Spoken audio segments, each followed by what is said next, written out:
Problem on edges पे based एक question है। और जब भी इस टाइप के क्वेश्चन आते हैं जिसमें ऐसे रेशियो दिए हुए होते हैं तो उसके लिए एक इजी सी शॉर्ट ट्रिक है जिसको लास्ट में भी लगा लूँगी, ठीक है।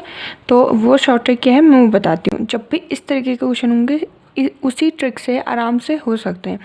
देखो, percentage of Shailesh and Ramesh are in the ratio of इतना, तो शैलेश और रमेश, ठीक है, इससे रिप्रेजेंट कर सकते हैं। और परसेंटेज है तो पी से लिख सकते हैं। कितना है रेशियो? 14:17।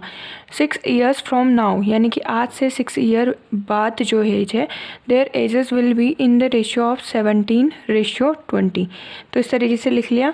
फिर हमें रमेश की परसेंटेज बतानी है, यानी कि इसकी परसेंटेज बतानी है। तो ये हुआ, इन दोनों को मल्टीप्लाई किया, इन दोनों को मल्टीप्लाई किया, तो 14 दूना 28 और 280 हो गया, और ये हो गया 289, ठीक है।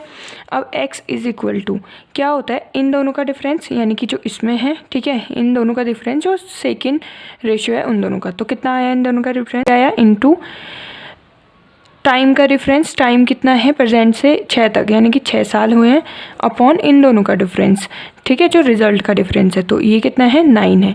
अब ये हुआ 3 3 9 और 3 दूना 6, यानी कि 2 आ गया। जो भी ये वैल्यू आएगी उसको डायरेक्टली इससे और इससे मल्टीप्लाई करेंगे तो इनकी प्रेजेंट वैल्यू आ जाएगी। हमेशा इनसे ही मल्टीप्लाई करेंगे और इसके बाद मैं वो पेज लगा दूंगी, तो उससे देख लेना। ये जो ट्रिक है वो बहुत आसान है और इस तरीके के क्वेश्चन प्री में बहुत सारे पूछे जाते हैं। अब जैसे 2 आया तो ये हो गया 17 × 2, यानी कि 34 इसकी परसेंटेज है। और अगर इसकी बात करें तो इसकी है 28%। अब 6 साल बाद की एज निकालनी होगी तो इसमें 6 ऐड कर लेना, इसमें भी 6 ऐड कर लेना, ठीक है। तो इस तरीके से इसको कर सकते हैं।